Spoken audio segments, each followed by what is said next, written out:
Kashmir electrical engineering graduate association JK का power development department से वाबस्ता एसोसिएशन की आज प्रेस कॉन्फ्रेंस को कवर करने के लिए यहाँ पे आए, इसके लिए मैं आपका तहे दिल से शुक्रिया अदा करता हूँ। आज की प्रेस कॉन्फ्रेंस बहुत ही अहम मुद्दे पे की जा रही है, बिकॉज करंटली बजट डिस्कशन जो है पार्लियामेंट में अंडरवे है पावर डेवलपमेंट डिपार्टमेंट की ग्रांट्स को लेके।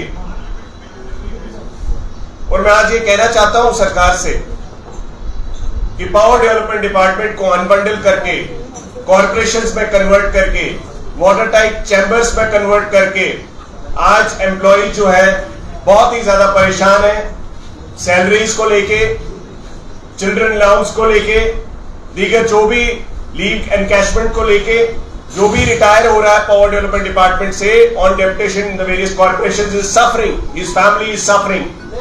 तो सेंट्रल गवर्नमेंट और J&K गवर्नमेंट का मैं ध्यान इस तरफ आकर्षित करना चाहता हूं कि आप सब लोग इस चीज के ऊपर डिसीजन ले लीजिए कि जिस तरीके से पावर डेवलपमेंट डिपार्टमेंट पहले बंडल स्ट्रक्चर में काम करता था, उसी तरीके से वापस इसको बंडल किया जाए और ग्रांट एंड एड सिस्टम से बाहर निकाला जाए।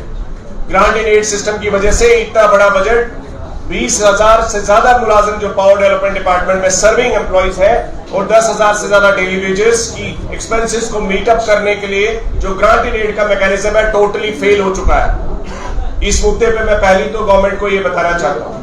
दूसरा इंपॉर्टेंट मुद्दा है, जिस चीज के लिए अनबंडलिंग की गई थी कि डिपार्टमेंट में जितने भी इंजीनियर्स हैं उनकी रेगुलराइजेशन टाइमली होगी, जितने भी नीचे वर्कर्स हैं उनकी रेगुलराइजेशन डेली वेजेस की टाइमली होगी। अभी मैं ये कहना चाहता हूं 2019 से अभी तक पिछले 2 साल में जो पिछले इमीडिएटली 2 साल गए हैं, एक भी रेगुलराइजेशन इंजीनियर्स की नहीं हुई है।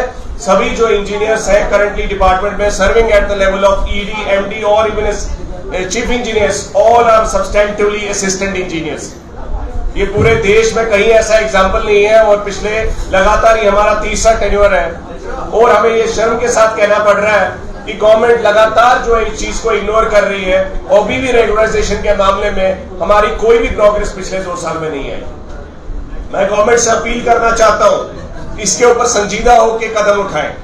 दूसरा मैं कहना चाहता हूं पावर डेवलपमेंट डिपार्टमेंट में 10 से ज्यादा चीफ इंजीनियर की पोस्टें खाली हैं। मार्च 2023 के बाद, मार्च 2023 में स्पेसिफिकली 1.5 साल होने को हो गया, एक भी चीफ इंजीनियर की प्रमोशन नहीं की गई।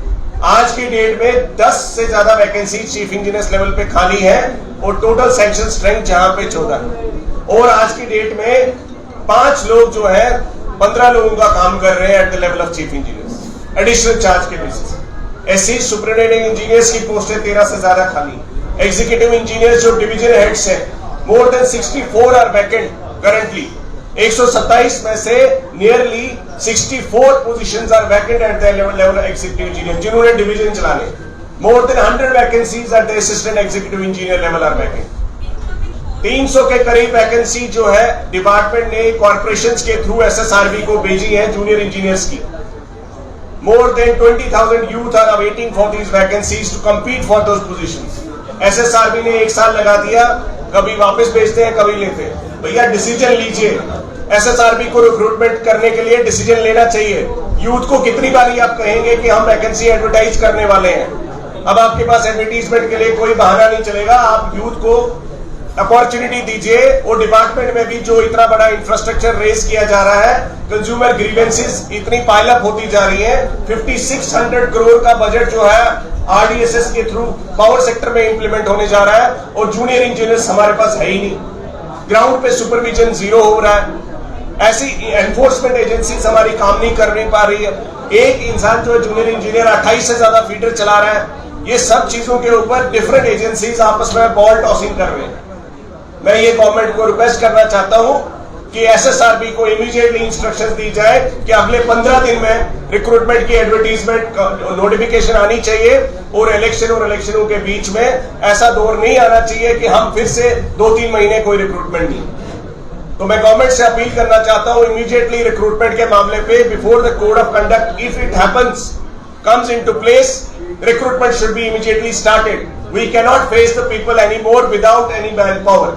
एट द सेम टाइम मैं गवर्नमेंट से कहना चाहता हूं on account of poor billing efficiency हमारे जम्मू के 4 और नजदीकन कश्मीर के भी 10 इंजीनियर्स को सस्पेंड किया गया on account of poor billing and collection efficiency, AT&C losses को लेके।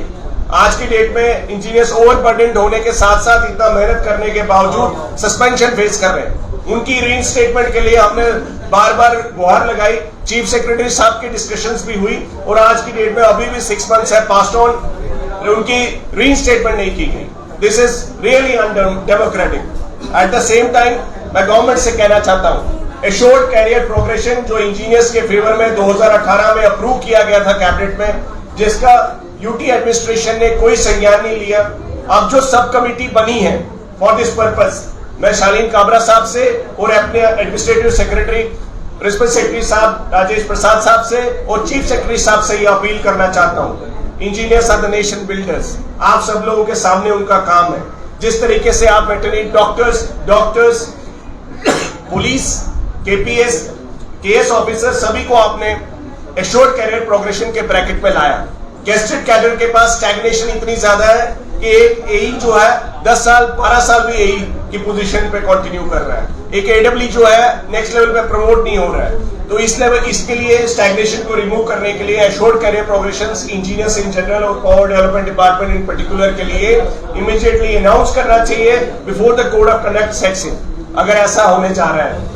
मैं गवर्नमेंट से अपील करना चाहता हूं और तमाम पॉलिटिकल डायस्पोरा से भी अपील करना चाहता हूं कि जिस तरीके से जम्मू के मुद्दों को लेके स्पेशली जो एम्प्लॉइज के मुद्दे हैं, एम्प्लॉइज 3.5 लाख मुलाजिम जो है हमारी यूटी में काम कर रहे हैं, एम्प्लॉय फ्रेंडली मेजर्स के ऊपर भी काम होना चाहिए।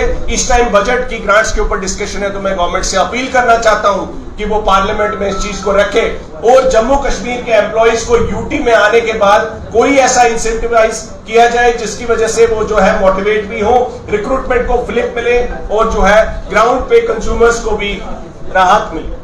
तो मैं इसी के साथ आप सबके माध्यम से ये अपील करना चाहता हूं गवर्नमेंट को कि लगातार जितनी भी वैकेंसीज हैं पावर डेवलपमेंट डिपार्टमेंट में क्रॉस हायरार्की उनको फिल किया जाए, ग्रांट इन एड मैकेनिज्म को खत्म करके वापस कॉर्पोरेशंस को समेट के डिपार्टमेंट को कन्वर्ट किया जाए और इमीडिएटली जो है जो हमारी रेगुलराइजेशन प्रोसेस है डाउन द लाइन उसको इमीडिएटली स्मूथली जो है कंडक्ट करके उसको मुकाम तक पहुंचाया जाए।